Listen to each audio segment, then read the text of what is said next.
who might be finding this conversation for the first time, I'll do a bit of introduction as to what we're discussing here today, our mission as a project, and then I'll hand this over to as a senator to ask the questions. Thank you. Thank you so much, sir, for joining us. Okay, so why are we doing this? The reason why we're doing this is because Rivers State has not had a long-term vision or plan for close to 50 years. The last time that the state had one was in 1975, and that was a vision that was led by our first military governor. Sort of like the he was also in many ways the visionary behind what we now know as Prince-Amahdi industrial layouts. We would speak a bit more about that, but that's a summary of why we're doing what we're doing. One thing that has become obvious is that there's a huge lack of in our states. There's a huge lack of elite consensus on where we want to be as a state. Where do we want to go? What do we want to achieve? Where do we want to be? These are questions that we need to answer really strongly, because we seem to have become quite interested in who gets into power much more than what the person achieves and where we go, And so I hope is that as a generation of young leaders, we can basically begin to answer these questions now and set the agenda for the next 20, 25 years. The vision book itself, just like today's conversation, will be added. Whatever we gather from today's discussion will be added to the vision book. It will be launched in November, and we hope that it becomes sort of like a rallying point for conversations that will lead up to the elections. All the information is on our website, rivers2050.org. So those who are listening to the recording, do well to check it out. I think a good place to start this conversation is looking at our ranking on the PEBEC Ease of Doing Business report. The latest report from 2025 ranks Rivers State in the middle tier, somewhere between 16, 18, and 19 out of 36. The key issues that were mentioned here: access to credit. We're very happy that Mr. Tosin Lawuyi is here to give us some ideas on that. Things like lack of a grievance mechanism for investors. Access to electricity as well became a very big issue. Lack of investor aftercare, lack of digital connectivity, and road network infrastructures. These were the reasons why PEBEC, that's the federal government Ease of Doing Business Council, ranked us at the middle tier. Rivers State shouldn't be at the middle tier. The state that generates second highest IGR definitely should be at the top. But these are key systemic issues that have kept us behind as a state. Like I said, 50 years ago, there was the vision to have an industrial layout that's in the 80s, many people used to come to Port Harcourt to work because we had lines and lines of companies all around these industrial layouts, whether it's the West Africa Glass Company and all of the companies. But now that place is even more quiet than our residential areas. We have an industrial layout that is that is almost as quiet as a government reserved area. And the question we'll be asking ourselves is, how can we revive that? What are the things we need to do to bring back the industrial layout back to where it's supposed to be? And I'm happy that we have really good experts to be able to discuss that with us. So without wasting much time, these are experts. Wendy will join us shortly. She's the founder of Women in Port Harcourt. She's also a proprietress. We're also happy to have Mr. Erasmus Chukunda here as well, the immediate past Director General of the Port Harcourt Chamber of Commerce, Industry, Mines, and Agriculture. We have Mr. Barinada, Victor Yowika, who is also my brother, by the way. He's the founder and CEO of ByNada Foods Limited, but now has also gone into logistics and different kinds of businesses. So it's been good to hear his thoughts as well around that. And we're really happy to have Mr. Tosin as well, who has global experience in access to finance and corporate finance. And we hope we can just lean into his knowledge on how we can ensure make finance available for MSMEs as a big issue. So I'll hand over now to Asenite. Thanks a lot for joining, everyone. Thanks for your patience. Asenite will take over the questions from here. Right, good afternoon once again to everyone. Thank you all for joining us, and thanks, Denisa, for the introduction. So we'll go straight into it, so we can meet up with time.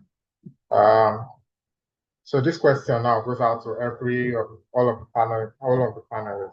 First question I have here is Rivers State is one of Nigeria's most economically strategic states.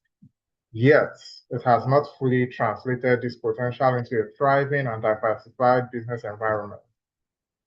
How would you assess the current state of the business and investment climate in Rivers State, and what are the biggest missed opportunities today? So I think each person will have 3 minutes to run through this. So let's start with you, Mr. Erasmus. Thank you. First, I would like to commend this group of people who have come out in Rivers State to promote the Rivers 2050 vision. I am happy with your aim, which is the vision which is aimed at creating sustainable and prosperous future for the states. And that is why I accepted to be here, so that I could also give my own contribution to what the team is doing. First, you all will agree with me that at this present time, businesses are not having it easy at all in the states. The reason being the fact that the government have not settled down. There are so many things that are normally done between the business community and the Rivers State government. And you agree with me that because of the prolonged political issues, the government has not settled down to look into those problems. And also, I would mention that even in the past, because from the past, we also have it lingering to the present. In the past, we have experienced a situation where the states have not aligned some of its policies, economic policies, with that of the federal government. And then when we have programs that came from the federal government, we could not, harness them. We were not, the state was not allowed, businesses were not allowed, to participate in such federal programs. And you would agree with me that there are so many programs with the federal government have doled out for the country, and most states are already domesticating theirs. In Rivers State, we are yet to domesticate them. For example, I would like to let us know that the CNG gas project that is currently on as a state that is rich in oil and gas, that has the LNG and all the facilities that can promote this investment. Our states have not come out to tell us how they would support this program in the state. Then, secondly, you are aware that today we have the cost of crude oil skyrocketing, and the price of petrol products also on a very high side. Now, this is because we have not also utilized the opportunity of setting up modular refineries here, because if that is done, we could also, with all the economic of scale that we have here, we should be able to put things in order to ensure that when we are producing our own petroleum, then our prices could be different, so that businesses could also be happier and ensure that we are running well.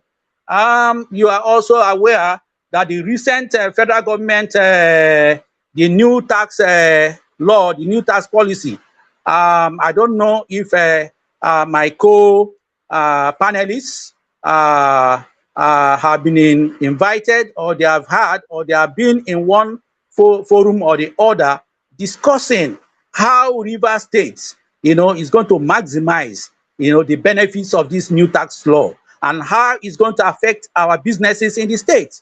I want to tell you that, having mentioned these few, you can see that we are yet to kickstart the business government dialogue in this state, and it's not really, fairly well on us.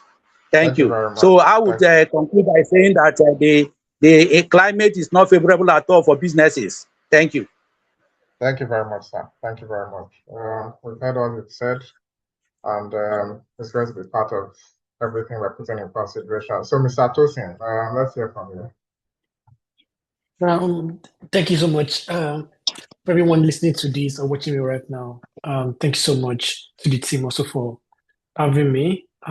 Just something worth noting is I worked at Port Harcourt at Obasanjo Waterlines Prince-Amahdi for like 2 years. So I spent the daily part of my career just navigating the life in River State, going from different places to LMA and whatnot, right? But and I think like one thing that struck me, and that's what I'm starting the conversation today, is the fact that the perception is usually wrong, right?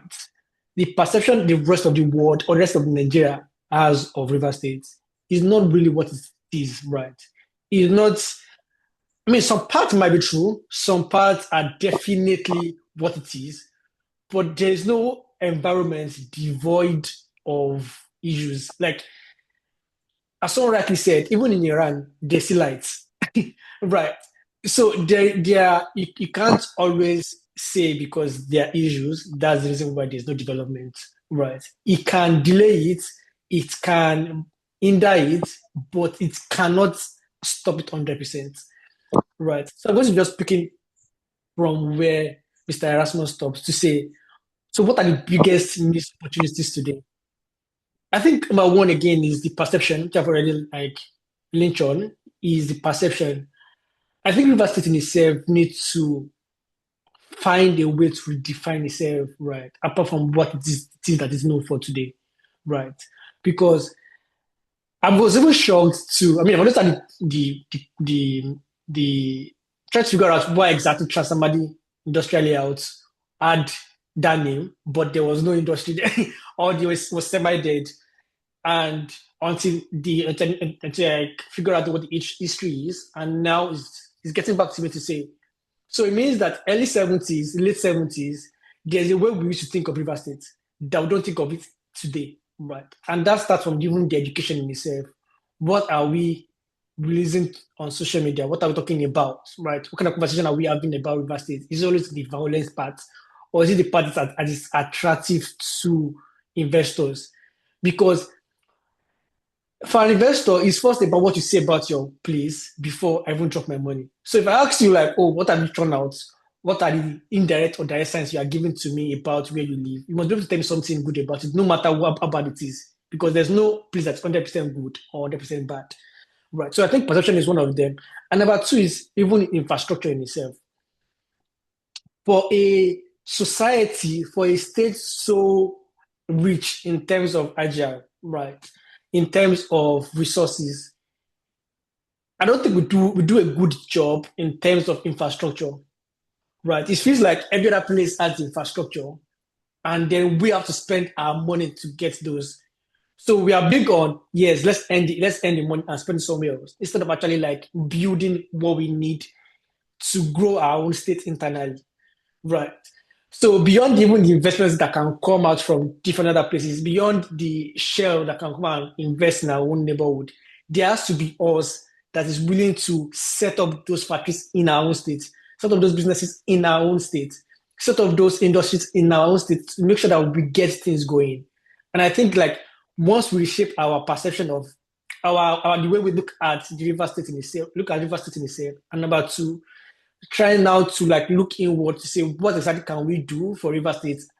I've started the conversation. I think that's the way forward for River State in itself and for every member of Rivers. Thank you. Thank you very much. Thank you very much, Mr. Tosin. Thank you very much. All right, so Mr. Barry, let's hear you.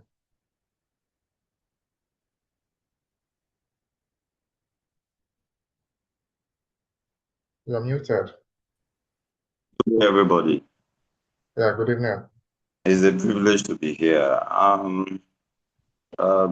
Judge, saying from what other participant has said, River State itself has a problem, and that's the problem of over-dependence on crude oil or on oil and gas.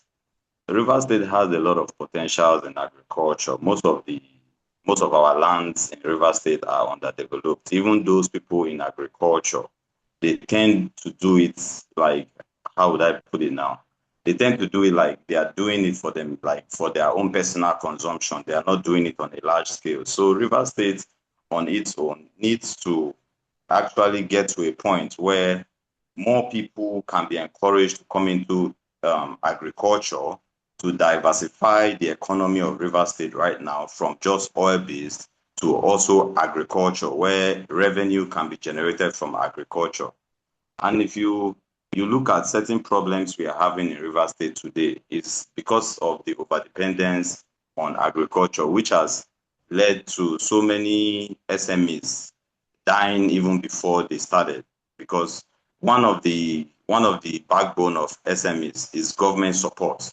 And if the government on their own side are not supporting these SMEs to do or to achieve what they need to achieve, like creating jobs, I mean, getting products that can be exported and all of that, it's going to be a big blow on River State. So I think this line of discussion or this line of thought is what should be in place from now going forward.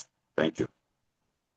Thank you very much, Mr. Barry. Thank you, and thank you to all the speakers I've spoken so far. We've heard all you've said, taking advantage of national programs of the federal government. Mr. Tosin said, how do we want to be seen as a state? How do we want to be seen? Putting that picture in our mind going forward. And Mr. Barry has said, the plans that the state has, instead of making them large scale, skills that can serve the nation and even the world, instead of making it look like personal property. So we've taken all these into notes.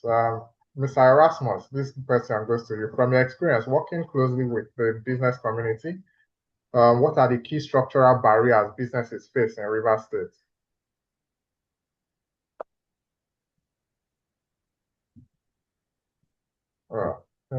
Thank you very much. Okay. I can't see him anymore. It looks like he's been disconnected. Okay, let me go to Mr. Barry. From a business operator's perspective, what are the everyday realities of running a business in River State? Okay.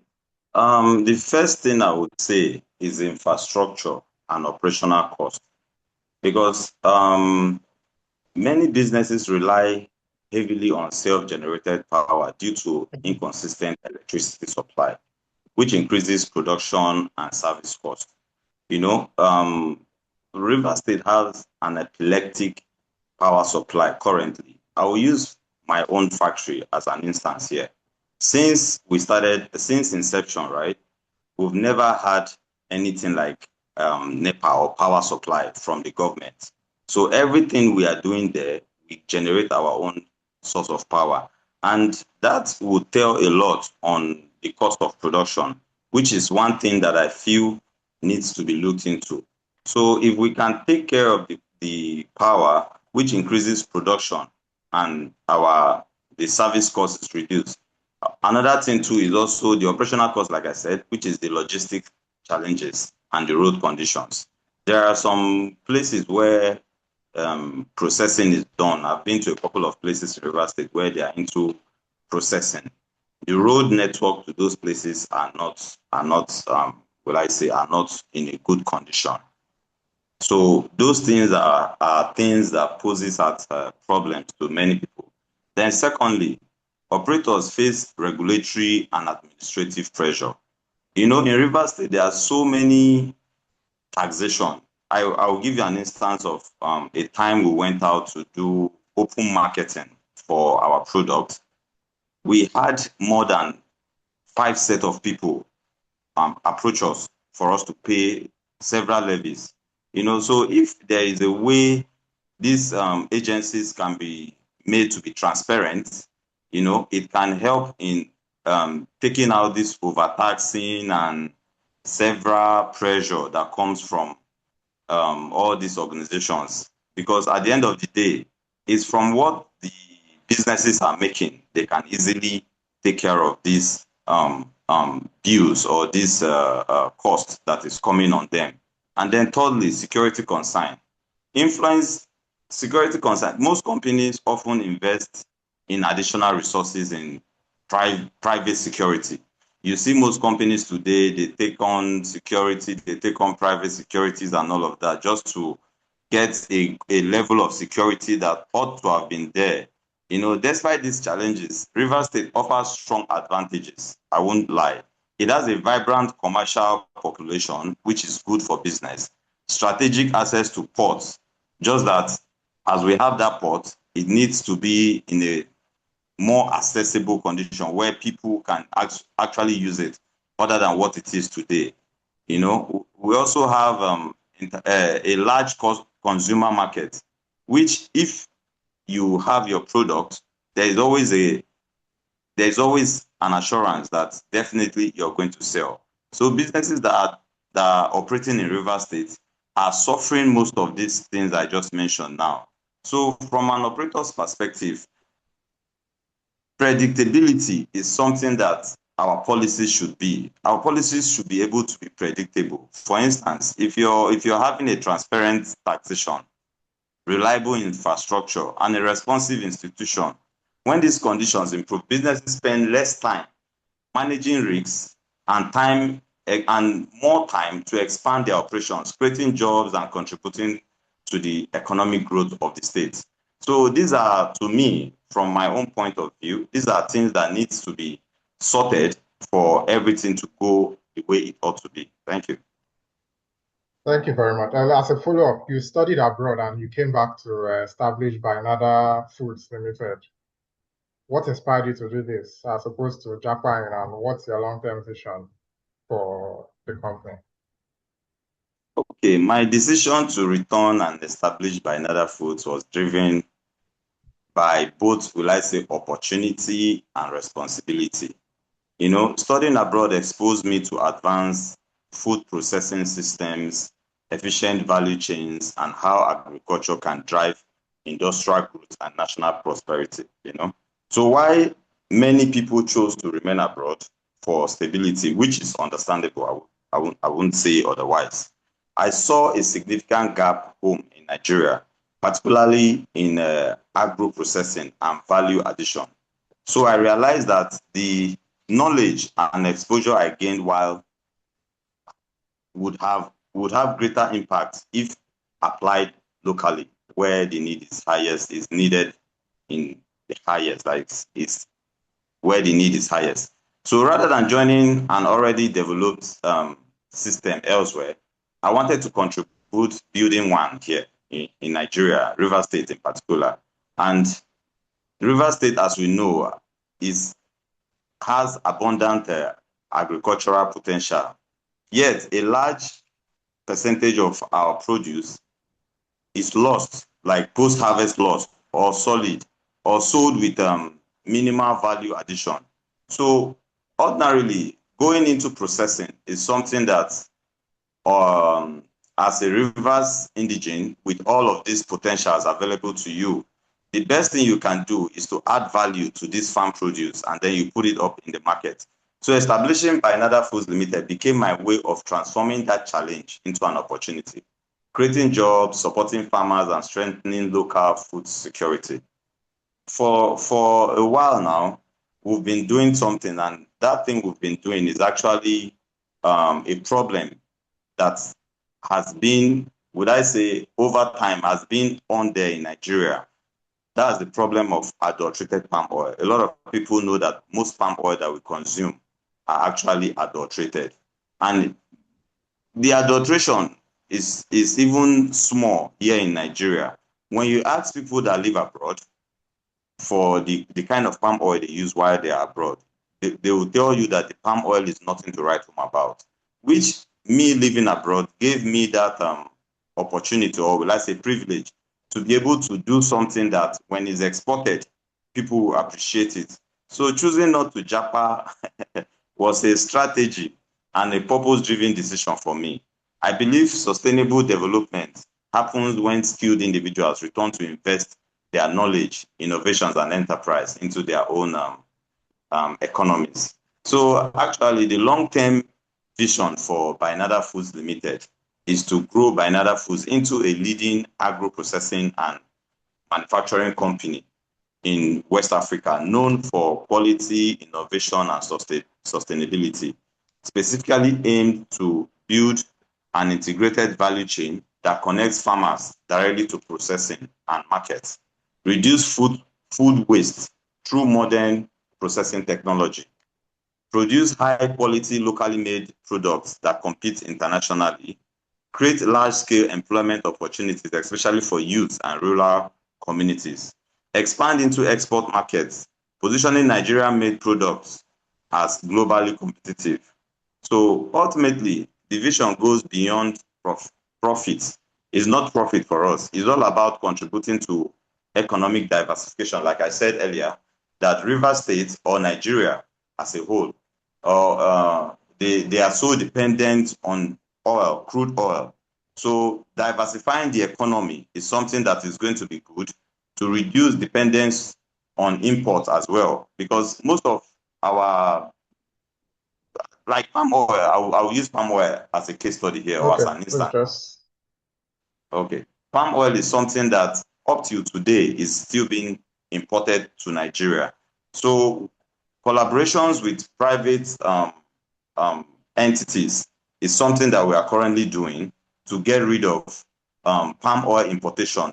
So collaboration is going to help us to actually scale up the supply rate to meet up the demand, because in any economy, when demand is higher than supply, there is bound to be things like export just to meet those demands. Thank you.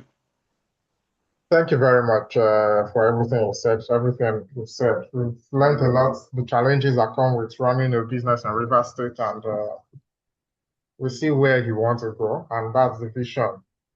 If it can be replicated with other people in the state, then the sky is not the limit. So I'll come to you, Mr. Tosin.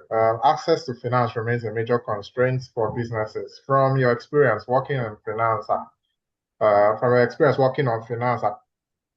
access globally, how can Rivers State unlock more capital for business and investment? Thank you so much. I think I'm picking back from where Mr. Barry stopped.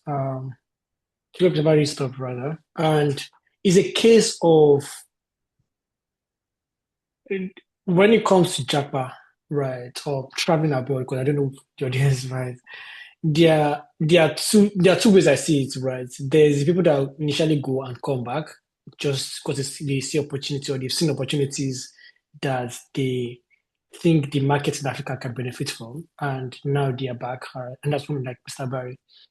And then the other leg is there are people, or some of us are over here, right? But we are also fully involved in what is going on.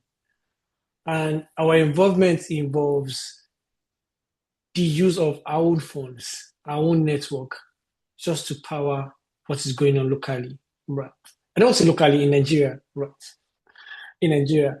And a good case is for me, what I'm going to say is, I run a fund called Acera, right? And basically like investing those for Nigerian companies, right? But I can tell you that 90% of the people that fund Acera for us to invest in Nigerian businesses are people living in diaspora.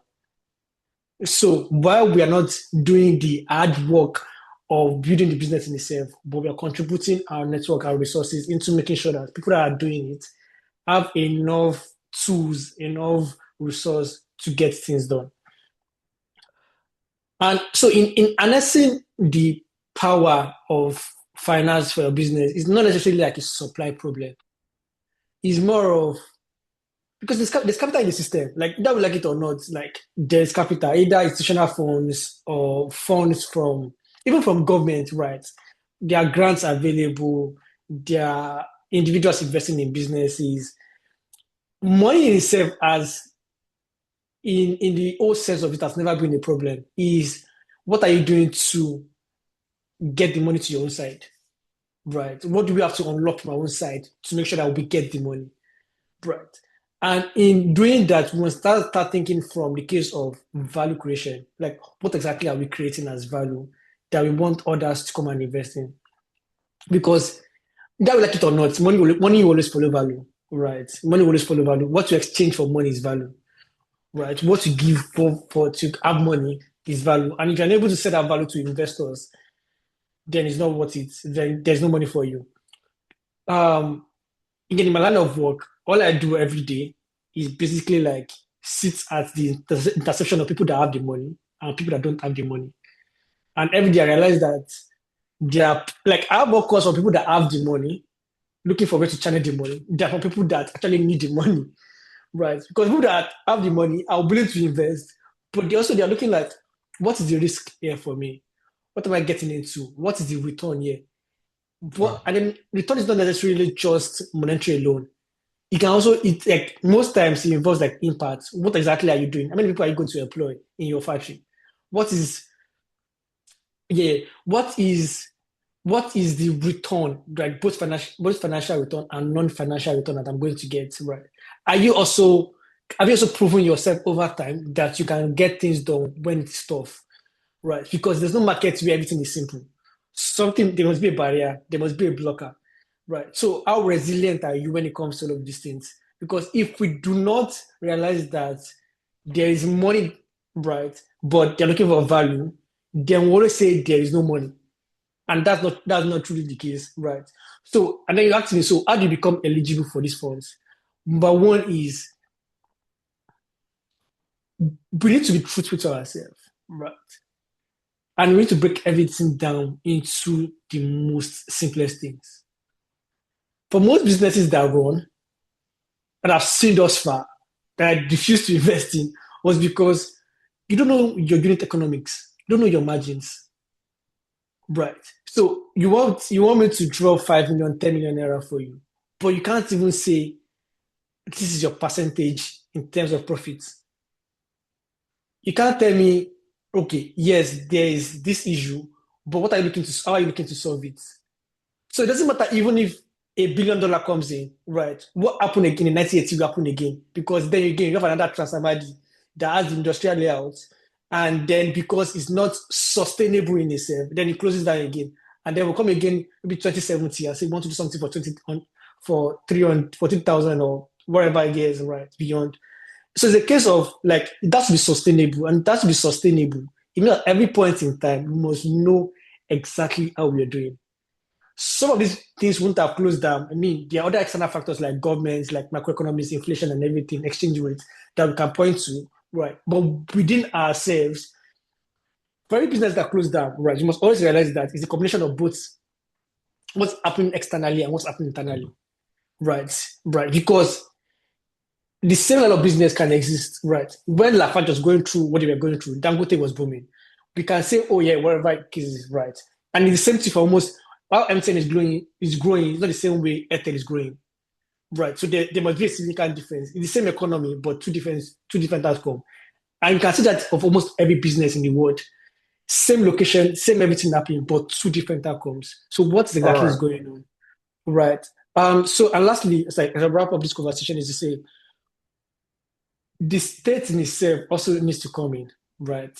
The tax, we need to harmonize the tax.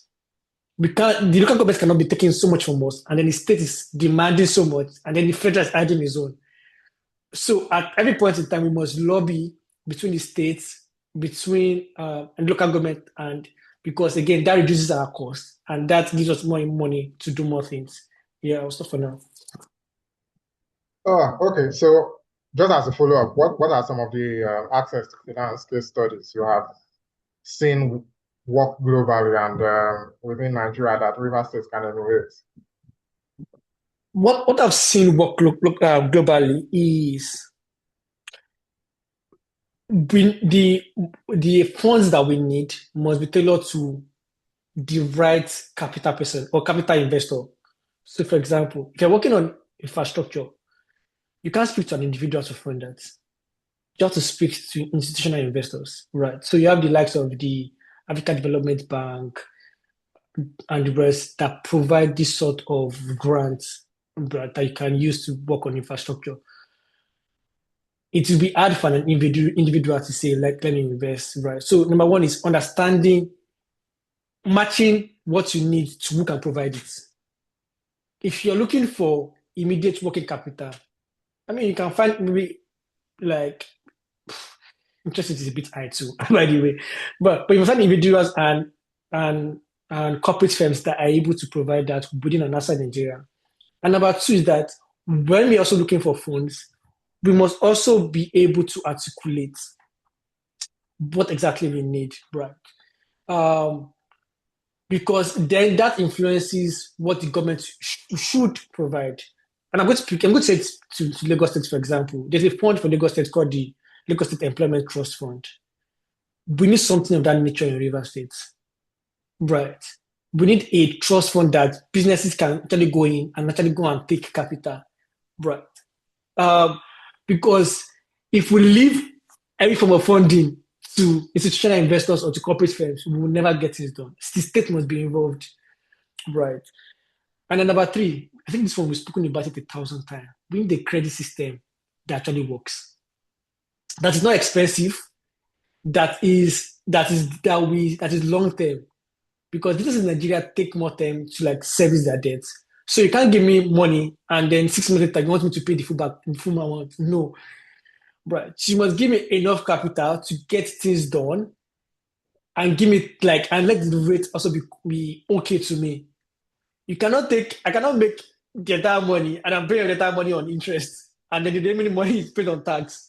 That's way too much, right? So it's not a case of so getting things done. So realize that we need more credit, a better credit structured ecosystem, right? Where actually like in River State, right, where people can actually go in, take up this loan at the lowest, maybe single digit loan, right, and actually finance this. Because even in the biggest economy in the world, all what the thrive of is on credits. The businesses are built on credits, the individuals are living on credits. Right. I'm not saying you have to live on credit, but corporate firms, businesses, especially like factories, should be able to access credits in real time and use it for their working capital. All right. Thank you very much, Mr. Tosin. Mr. Erasmus, you're back. So welcome back. From your experience working closely with the business community, what are the key structural barriers businesses face in River State?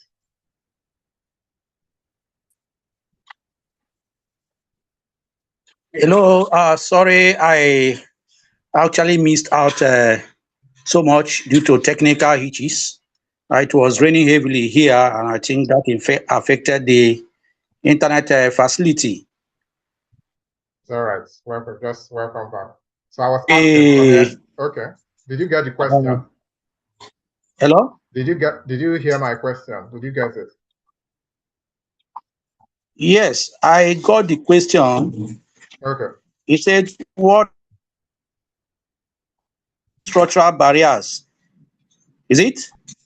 Yes. Do businesses in River That's State a question. Yes. Okay. Actually, in River State, we used to have what we call a Ease of Doing Business Council. And because that council has not been reconstituted, it's affecting the operations of the businesses. It's a structural barrier because it is a place where the organized private sector and the government agencies and officials, share ideas on business policies and activities. Another area, another barrier that the businesses are facing today is the multiple taxation that has been in the states. We have tried several locations to see how we could, harmonize the taxes, and we believe that as soon as this government settles down, they will be able to help us resolve that issue. Other structural barriers that businesses are facing, today, include power. You are aware that sometime the Rivers State government were able to acquire power facilities, turbines, and they were all installed. Today, we hear that they are all being sold, and we are not deriving enough benefit from that because businesses in the states are being choked because of the monopoly of the PHED. And so is a very strong barrier because most of the businesses run on plants, and that is a huge loss that businesses face at the end. And so if this barrier can be removed and all our power facilities put in place with the emergence of the current federal government policy where states could generate and distribute power, I think that the state would stand a better chance of providing adequate power supply, electricity power supply to businesses and also individual homes in the state.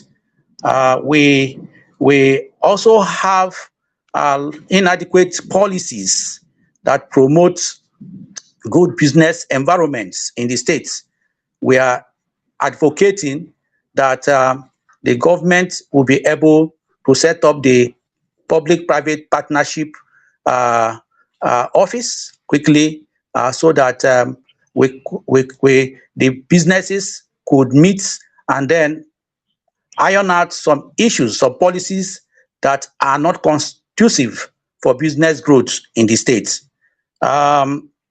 We have also identified here that the businesses in the states are always ready to cooperate with the government, obviously, because businesses are ready to provide the necessary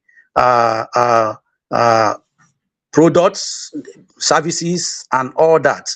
But we need the cooperation of the state government to achieve that. So these are some of the barriers that businesses face in the state. We have infrastructural barriers too. Thank you. Okay. All right. I just wanted to ask a follow-up. You recently worked on a compendium of business opportunities for Rivers State that was submitted to the government. Yes. In your opinion, what reforms are needed to make Rivers State more attractive to the external investor? Well, as you know, that document has not been made public. It has been submitted to the state government, and they are yet to make it public. However, because of the importance of this program, and also to contribute my own quota, towards the actualization of the Rivers 2050 vision, I will just mention a few of the reforms we have outlined in that book to enable the state enact them, and then businesses and indeed our Rivers people will benefit from those programs of government. One is ease of doing business. When we talk about ease of doing business, we are talking about government, providing an enabling environment for businesses to thrive. And one of the ways they can do that is by simplifying business registration processes. One of the issues the businesses have had of recent, is the harassment of businesses for non-payment of even a backlog of business place registration fees.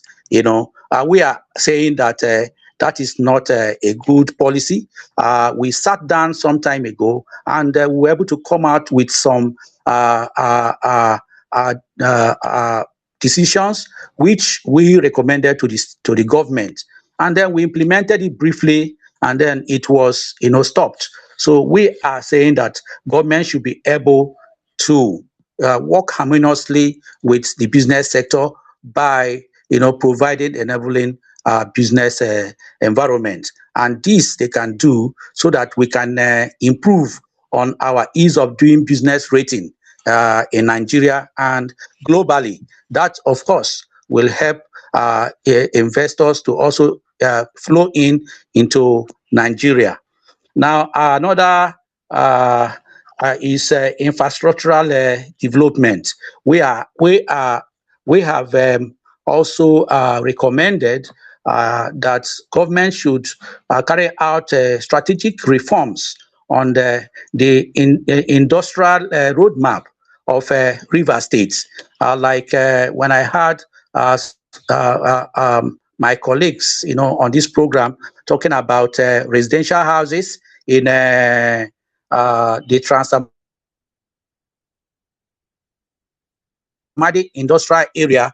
Yes, it's because the government have not taken policy to dislodge those people living in industrial area and to revitalize some ailing industries. I would like you to understand that there are ailing industries vulnerable, that are also shut down in the Prince-Amahdi industrial layout. And this is the reason why people have encroached into government lands and then have occupied the place. So one of the reforms we are asking is that government should come out with clear policies on how to rehabilitate the Prince-Amahdi industrial layout, and also create other industrial parks. We are of the opinion that all our industrial parks should not be concentrated in Port Harcourt and Obiakpo. We are advocating that government should create industrial parks in the senatorial zones so that it could attract employment and also decentralization of the government activities.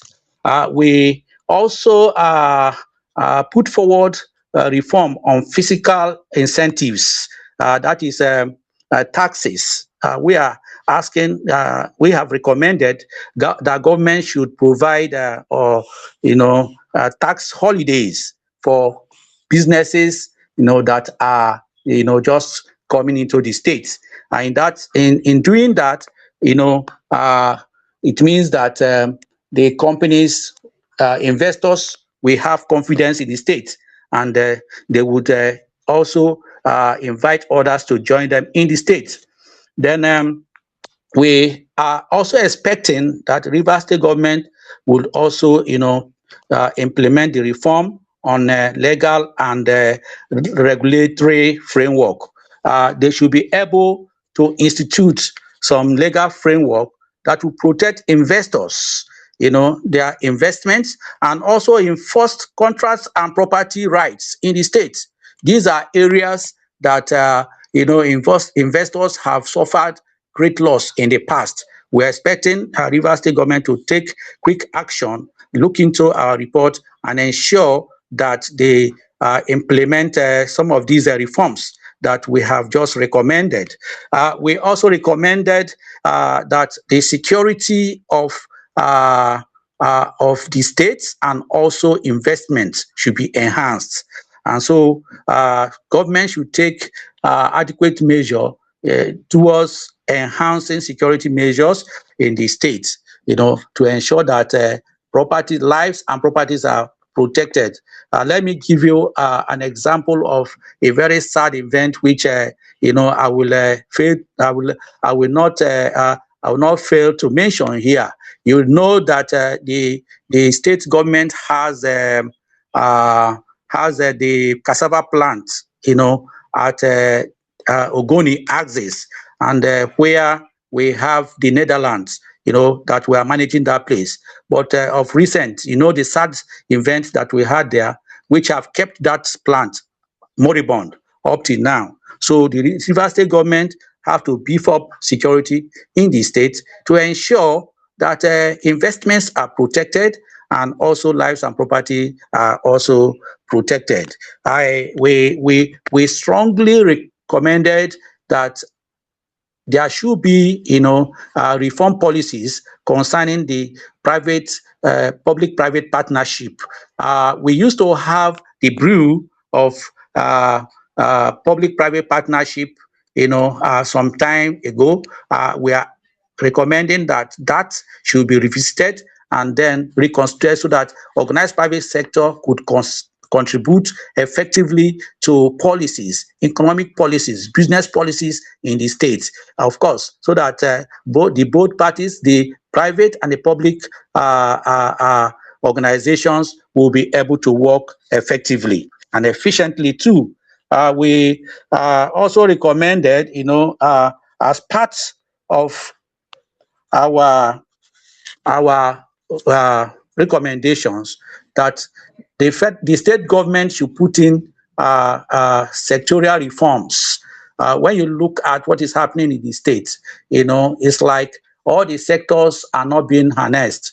It's only very few that are being, harnessed. So we are of the opinion that all the sectors of Rivers State economy, should be harnessed. And so good policies should be put in place so that, these sectors can be identified and also harnessed by investors and businesses in the states.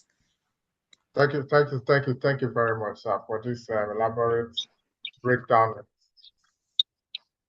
contents of this project you're working on. Thank you very much. So, Mr. Barry, I'll ask you first. This question I'm asking now goes to everyone, but we'll start with Mr. Barry. In your opinion, what sectors hold the greatest potential for investment and job creation in Rivers State over the next 25 years? Is it agriculture or agro-processing, manufacturing or technology? Is it creative economy, logistics? Any of them? What's top 2 or 3 sectors should we focus on that that Rivers State has a comparative advantage in? Okay. My knowledge of Rivers State, where we can actually, you can't talk about agriculture without agro-processing, because both of them, they come hand in hand. Most of our agro produce currently in Rivers State is not actually being processed. So it's not getting the required value or not getting the value it ought to have been getting because of the fact that these agro produce are not processed. So the area I would like or love Rivers State to focus on is on diversification of our economy, to focus more on agriculture, and not just agriculture and agro processing. Now, when we talk about agriculture,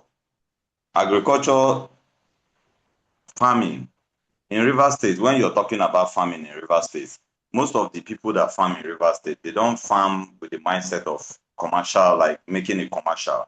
They farm in a very small scale, judging with what I've seen in other states, right? I'm talking about Rivers State now. Judging with what I've seen in other states, people farm in hectares of land, but in Rivers State, they plant in just few plots.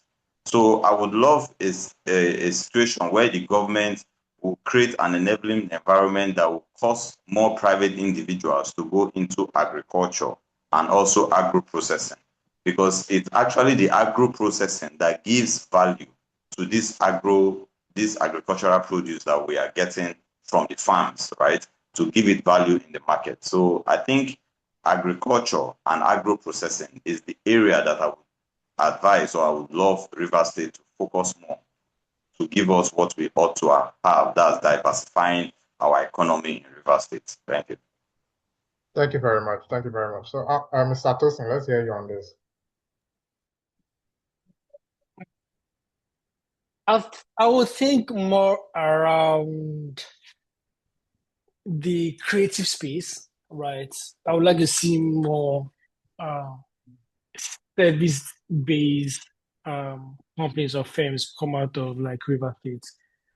And I say this because we are in a world right now where everything is literally like global. I know that there's a part of us that overflog AI, but it's a part of us that also has to realize that it's also the way the world is going into. So I'd really like love to see more players or more people get into the crypto space, like create something that is service-based, right?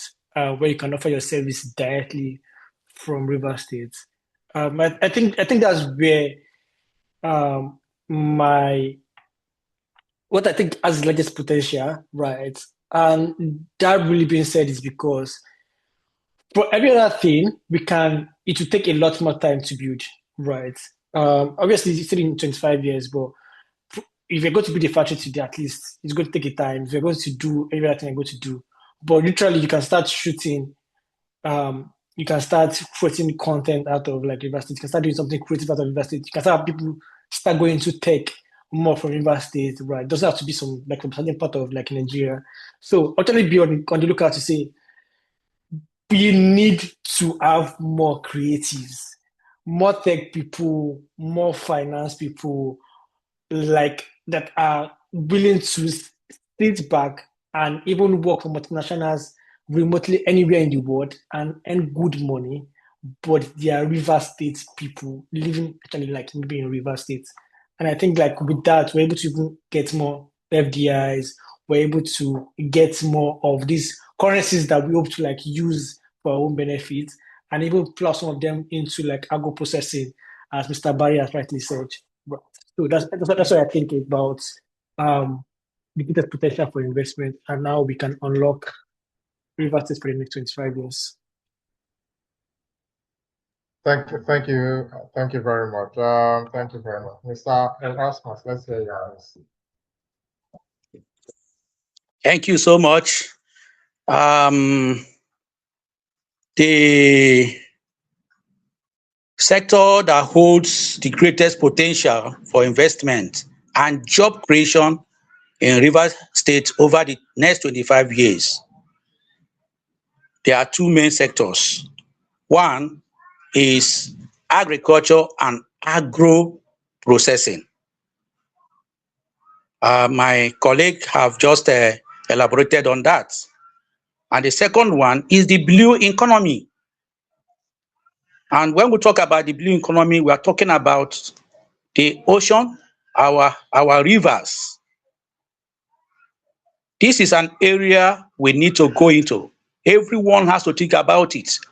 There is no local government area in River State that does not have, mass water. And so, how do we harness this potential? Now, there are so many benefits, that we could derive from the blue economy. One of the benefits is that we will be contributing to the food security of the state, and the federal and the national. Then we also talk about tourism. When we start developing our marine environments, and then there are people who are doing deep sea fishing, then you know that there will be essence for tourism to be developed around those areas. And so the benefits of the blue economy are enormous. And when we develop this economy, then there will be additional development of seaports. Now, when you look at all this and look at the number of people that will be employed, then you know that this is a very key sector that we need to look at when we are projecting towards 2020, towards from now, we all have to look at that. And another benefit of the blue economy is water transportation. Most of our communities are connected, by water. And so, if we develop the blue economy, we'll have investors that will bring in both fishing vessels and also transport vessels. We are aware of what is happening in other international communities that have the same terrain like ours. They have utilized the opportunity very well. River States has to begin to look at this, economy, the blue economy, so that we could also benefit maximally from it. We are aware of, the national road that is coming from Lagos to Calabar, and they are all very closely connected to our riverine communities.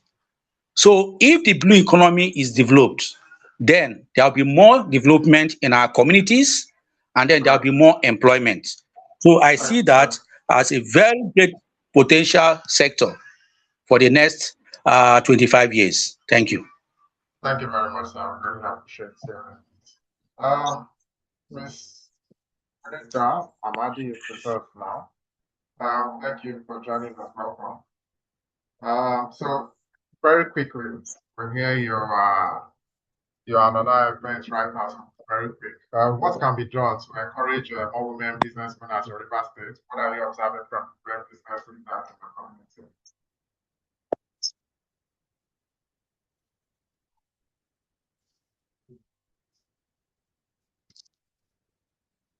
Hello? Yeah, you sound a little far from your mic, Asenite. So maybe okay. if you come a bit closer.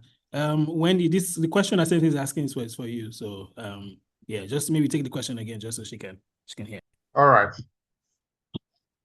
Okay, I'll ask the question again. What can be done to encourage more women business owners in River State? And what are you observing from the women business leaders in your community?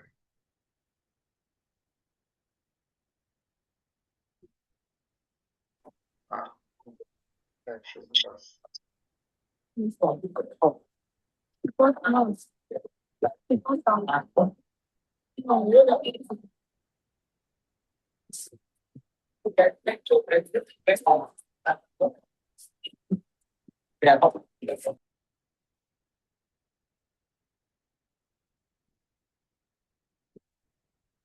I think she's having a bit of trouble at this point.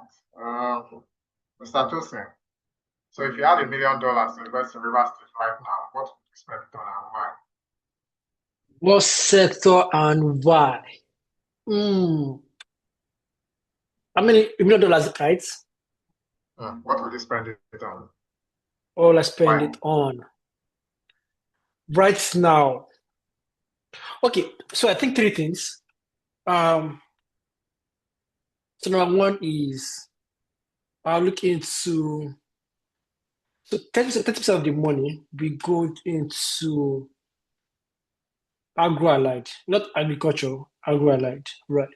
And I mean agro-allied in terms of processing the farm produce, right?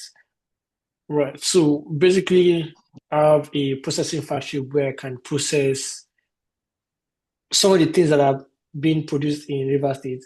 But in addition, something that other neighboring states can also send in their produce, and then I then convert it into the next form. So definitely 30% is going to go to that. 50% of the money is going to go into, let me stick to the term that Mr. Erasmus used, which is the blue economy, right? So it's going to go into the blue economy, and is largely going to revolve around logistics and transportation, right? So that means I'm spending like over 500K, basically providing this sort of service that can connect goods and people right across the River States. I think that's one opportunity. This also include everything that has to do with the riverine area, right? Getting everything I can get from that particular sector, right? The remaining 20% is going to go into tech, right? And it's just building like a tech center for people to try to learn how to, as you rightly to code, to do anything, to design. Basically, just learn how to navigate these tech world as we have it, so that at the end of the day, there's now this synergy between the agro-allied, between the blue economy, and between people that are tech savvy enough to get me into the hands of whoever needs my products. So I think that's like the All right. 3 things I'm just going to like spend $1 million on. Thank you very much. Let's hear Mr. Byron on the same issue. Okay. For me, if I want to invest such amount in River State, what I will look at investing it into first will be agriculture. Agriculture starts from land, acquisition of land, planting, and all of that. Then before you talk about the agro processing, because one constraint about agro processing is sourcing of your farm produce. If you don't have your own produce, that's where you're getting your own raw materials from directly, it's going to be a problem depending on farmers to supply you, because these farmers definitely will have their own supply channels that they've been supplying to maybe before you started patronizing them and all of that. So getting this farm produce directly from farmers won't be a good option for anybody that wants to, venture into agro processing. So it's always very advisable that to a great extent, you can also be supplying yourself your own raw material, which is what brings me to the investment in agriculture, which will now give you that leverage to be able to get your own raw material yourself. And then when it comes to the processing, there are so many people out there that have farms into agriculture already, but they don't have the means to processing. Now, the next move would be for you to set up like a commercial agro processing center where people that have this farm produce, but they can't afford these agro processing machines, can come with their farm produce, get it processed, because not everybody that wants to sell their raw materials, maybe the ones that are selling now are selling because they don't have the means to process them into finished goods or finished products. So if you set up these places for them, they can get to come process their farm produce into products that can be marketable even in our River State Nigerian economy, and even exported, Nigerian market rather, and even exported, So to me, agriculture, agro processing, and then just like my colleague here said, tech is something that you can't take out of agriculture or anything about development, because for you to thrive in our current society, you can't take anything tech out of whatever you're doing. Tech covers social media, advertising, and all of that. So when you have your farm produce, the next thing you want to do is to sell, right? So if you have a group of people or a group of persons that are already trained in doing all of this social media marketing, for instance, or maybe presenting your product, making it appealing for the general public to patronize, is another key area where if I'm to invest in, I'm going to invest in. So those are like the basic places that I feel, and logistics as well, because logistics is one problem that most SMEs they suffer currently in Nigeria because of the high cost of logistics and transportation, which I will use an instance with what we did when we started. We are currently into production of palm oil, packaging and distribution of palm oil, home and abroad. And then we ventured or we expanded into fabrication of these agro processing machines for palm oil, palm kernel oil, cassava, and the rest of it. So we've seen that logistics is something that is a problem. So the way we were able to solve it, because one thing is having the capital to acquire your own trucks or your own vehicles yourself. Another thing is being able to work with what you have. I mean, you not being able to afford these trucks, but you still need to work. Before now, what we did was we ventured into logistics, registered a logistics company, started operations. And when you're discussing logistics with your other or your colleague, your fellow logistics company. It's different from when you're discussing logistics as a customer, right? Let's say, let me give you an instance.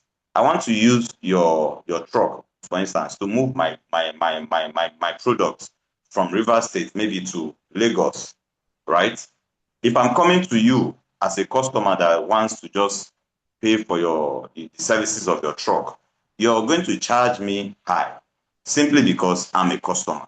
But if I come to you as your partner in logistics business, probably because maybe I don't have trucks or I don't have the size of truck that can carry what I need to carry. If I'm approaching you in such a scenario, I'm approaching you from the point of partner, a colleague, not a customer. So that was what we were able to do to resolve that problem of logistics. So if I'm to invest in anything, it will be agriculture, agro processing, and logistics. Because at the end of the day, you need to move your products to the market for you to get evidence of your labor. Thank you very much. Okay, I think Mrs. Wenenda is back. Wendy.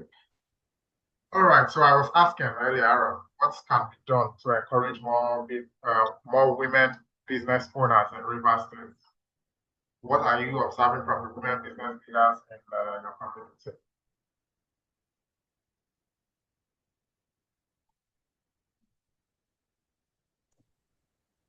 Hello, can you hear me? Yes, we can hear you now. Okay, good afternoon or good evening, everyone. Yes, good evening. Thank you for joining Okay, us. all right.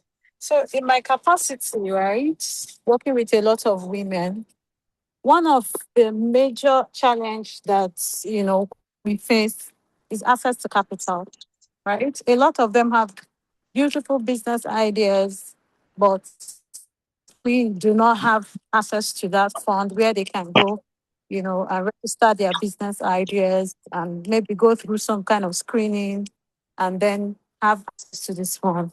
So a lot of them lack that startup capital. Then poor visibility is also another challenge that we face, right, as female business owners in Rivers State. A lot of them still don't know what digital marketing is all about. They still don't even understand the traditional marketing. So if these things can be taught through trainings, through workshops, align with people who already have community of business owners just like me, to bring these people together, that would also go a long way. Also, another problem that I noticed that we face is business structure. So more like business education is still lacking, right, when it comes to business owners here in our city. And then the issue of, balancing business and family responsibilities and, cultural antics too also adds to most of these problems. In some families, women can't own businesses. Women can't, sell properties. Women can't acquire properties. So most of these cultural values also is a stumbling block why most women too are not moving forward. And then another strong one is the inconsistent power supply that we have in the country as a whole. Is really making a lot of them who rely strongly on power for their business to even shut down. I know people who have frozen food shops that had to shut down because it wasn't just working. You're spending money or spending almost all your profits, buying fuel, buying diesel, and all of that. So I think those are like the main problems that I see that if looked into, it will go a long way to help most of the female entrepreneurs. Okay. Thank you very much. So in addition to the many things you do, you are also a proprietoress as well. What are some trends you are observing in the education business space education business space? What can be done to support private schools in the state? Okay. Yes, we run a school, right? And for what is worth, I've observed that there's a growing demand for quality, modern, and practical education.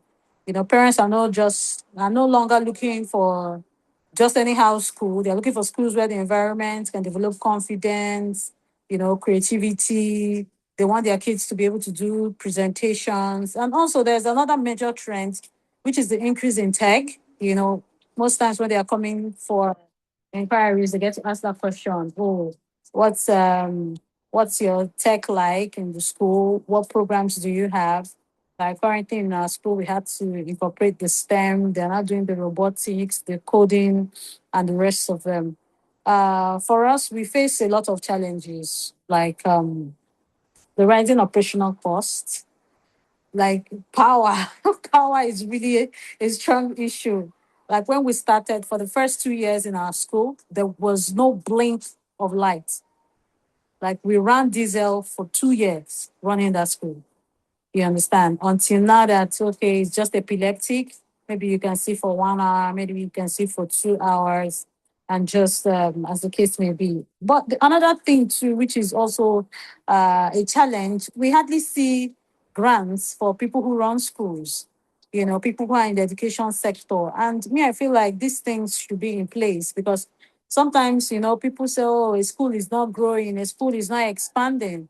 But where's the money coming from? Where's the money supposed to come from? Because from running this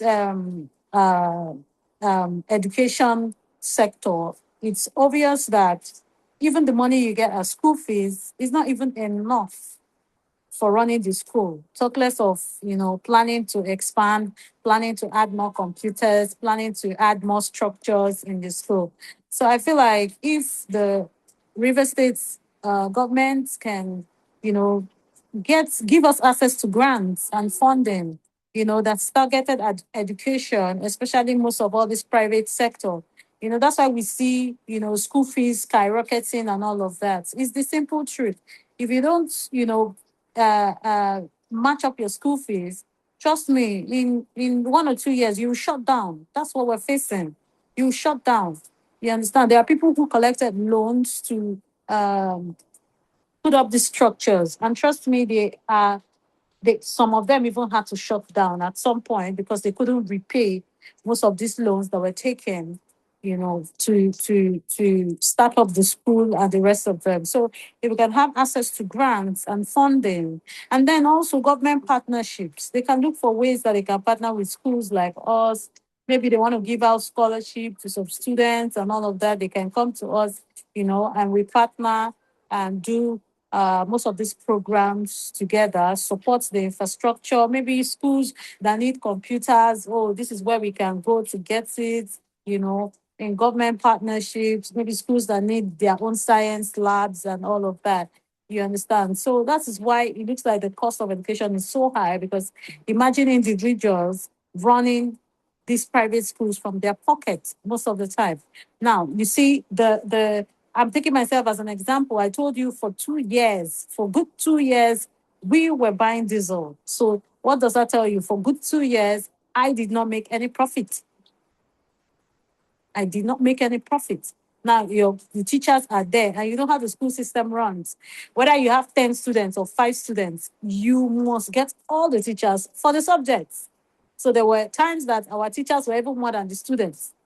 You understand? And you still have to pay. So, but if government can give access to some of these facilities that we need as private schools to run, trust me, I don't think the school fees that everybody's complaining about that is so high, it won't get to that point because the government would have eased some burden. Because by the time the school starts to write their budget for next session, oh, they need to get more computers, oh, they need to get add to their science lab, their physics lab, and everything. The school fees cannot cater for all of these things. Some of them spend as much as 5 to 10 million every month just for salary. So if these things can be looked into, trust me, even an average man should be able to afford a private school. Thank you. Thank you very much, Mrs. Wendy. Thank you very much. So before you leave, let's ask you one more question, or two more questions. In your opinion, what sector holds the greatest potential in investment and job creation in Rivers State, and over the next 25 years? What top 2 or 3 sectors should we focus on that we have a comparative advantage in as a state? I'm looking at tourism, right? Because that's something that we had here before. I don't know what happened. Will I say mismanagement or something? But for what is worth, right? Port Harcourt or River State is a state that is being talked about globally, and is a state that I know that people look forward to visiting. You understand? So I feel like if there's anything that they need to do to put the state, especially the image of the state, in a good path, then I think we should focus on tourism, and we should also focus on agriculture. We have that potential greatly. We have things like Kwere Gari, Abua Granot, Abua, these things can go from Port Harcourt, from River States. We can put these things out there in global stores.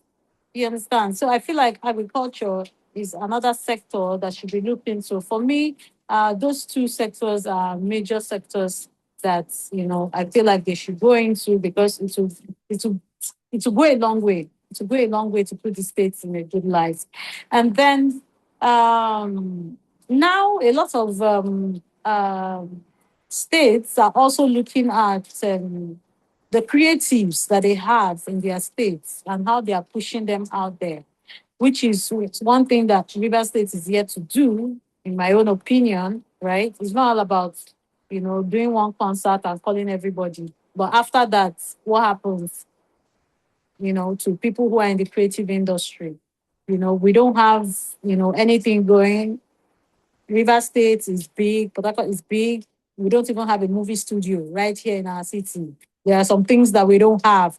We don't have studios, the kind of studios that they use to do, all those project film. We don't have all those things because, I feel like the creative industry in our state is also still being neglected. So I think for me, if I'll pick these 3 sectors. Oh, okay, great. Thank you very much. So before we let you go, what is the River State of your dreams? What do you envision for the state over the next 25 years? Wow. Okay, so I really, really want to come back to a River State that is working. I want everything to be working. Yes, we can have our political battles, our political quarrels and fights, but it shouldn't stop the development of the state. I want to come back to a state. I've been telling my kids about Tourist Beach, and they don't even seem to get it. They don't even understand. When I say tourist beach, they're like, what's that? Where is it? Where is it? And these are places that, we kids back then would go, we have fun and everything. Their first time of seeing a beach was when I visited Qatar. And I'm like, okay, this is what a beach looks like. And I'm like, oh, so this is what you were going to in Port Harcourt. I was like, yes, this is what we're doing. But, all of those things are things that, we should have in place. Recreational centers that hold the history, of Port Harcourt. That when we are calling people to come to Port Harcourt, when you bring people to Port Harcourt now, when they ask you, oh, where is one fun place you can take them to? Most of the times you are just thinking, cracking your head, because what we have everywhere is lounges, restaurants, every day springing up. Do you get? So we don't have some centers that you can say, oh, I want to take someone coming into Port Harcourt, let's go here, see some monuments and all of that. So I think I want to come back to a river state that's, have fully focused on tourism. I want to come back to a river state that will put their youths in front, empower their youth, empower the women.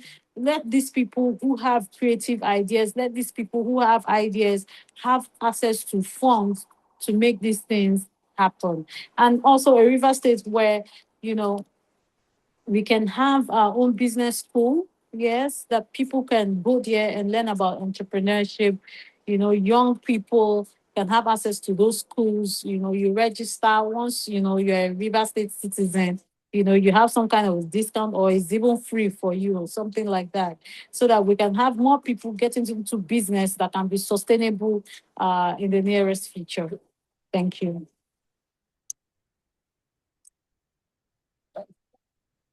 Okay, thank you very much. We appreciate your response, and hopefully in 25 years, we'll be able to see all of this happening in our state.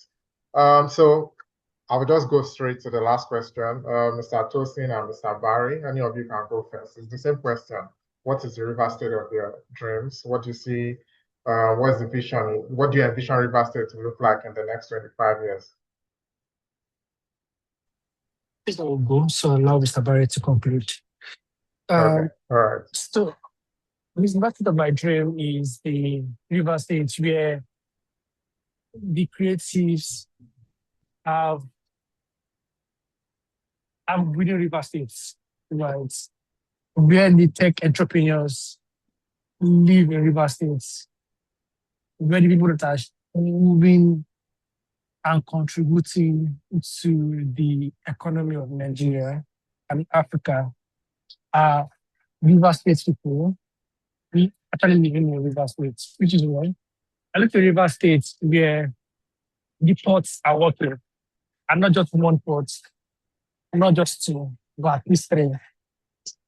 I'm looking to River States where industries actually exist, right? Where you have the food processing, you have all sorts of industries literally working within the states. It's a state where they are known for more about the entrepreneurial nature more than any form of violence. A state where indeed the voice of the common man is heard, right? Where you can have fun, right? As a child, as a family man, as a woman, anywhere you are, like, and it's a state where people actually connect, right?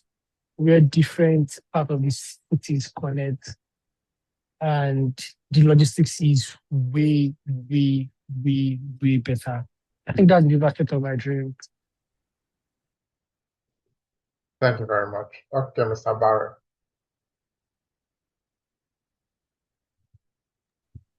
Looks like Mr. Barry. I think, yeah, exactly.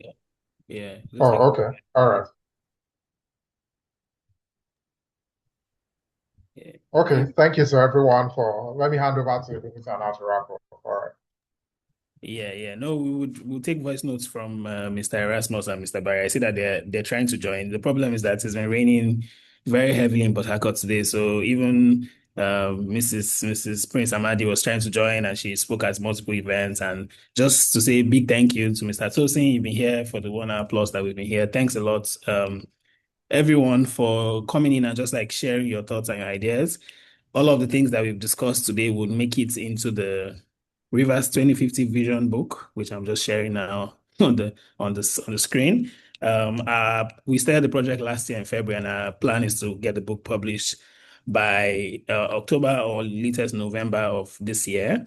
Hopefully, we use the book as a way to set the agenda for the election. So all the things you've said, we have our rapporteur that's taking note of all of these things, and proper credits will be given to you as well with your photo and all of that in the book, just as all of the other experts we have spoken to across several other sectors. It was important. It was very interesting to hear Mr. Erasmus talk about the blue economy, because just last week we spoke about the blue economy as a sector that is something that our name is River State. It doesn't get clearer than that. And as a state called River State, we shouldn't be doing things like importing fish, or as Wendy said, not even having our kids seeing a beach until they travel abroad. It sounds ridiculous to be talking about that, but I think these are things that we need to, have as strong points in the book as advocacy things that we'll be pushing for our government and the leaders that will be engaging to begin working on this for our own good as a state. just as a final note, next Saturday we'll be back here again. We're talking about the civil society now, because civil society is the watchdog for society, and they're supposed to be like the bridge between the people and the government. So I want to talk about like how civil society organizations can play their role, holding government to account and ensuring that we're advocating for the right things at all sectors and at all levels of government, local governments, etc. On the 18th, we're currently working to get 3 to 4 local government chairmen join us from Bonny, the mayor of Port Harcourt, and a couple other local government chairmen join us as well for a local government discussion because they are the closest government to the people, and it's important that they're also aligned with that. So once we're able to confirm all of their schedules, we know that the political calendar has begun with the EPC convention and everything. So we're trying to ensure we align schedules. Once we do that, we'll also put that out there as well to inform people about it. So thank you for your time. We've almost spent 2 hours here.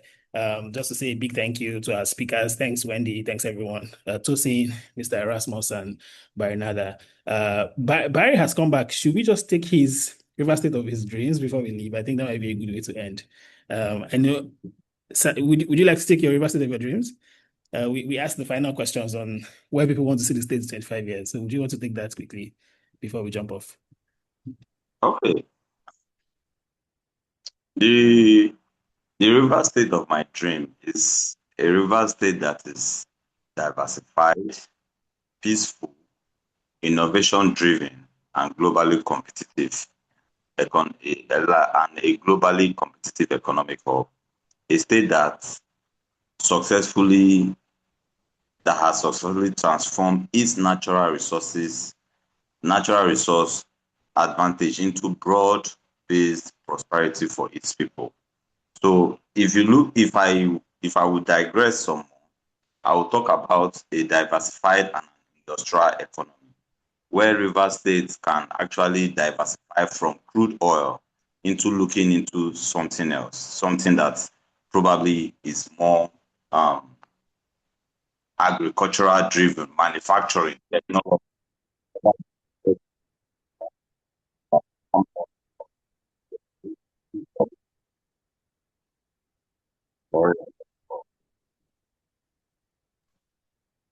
Thank you. Thank you so much. We lost you towards the end, but you talked about diversification from crude oil to ensure that we are tech-driven, a state that's also diversified, our economy is diversified.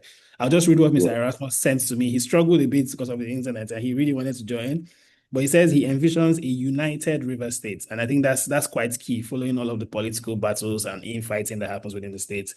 So a united river state with sustainable economic growth and equitable distribution of infrastructure in all 23 local government areas, not just concentrated in Port Harcourt and the central areas. So that's his own vision, and I know that if I open the mic, there's so many more visions that we can have.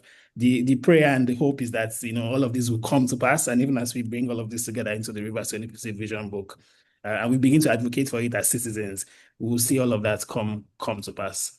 Thanks, everyone. Thanks again. Let me not keep you much more than this. Have a great rest of your evening and rest of your weekend. And see you next Saturday. Thank you. All right. Bye, everyone. Bye. Bye.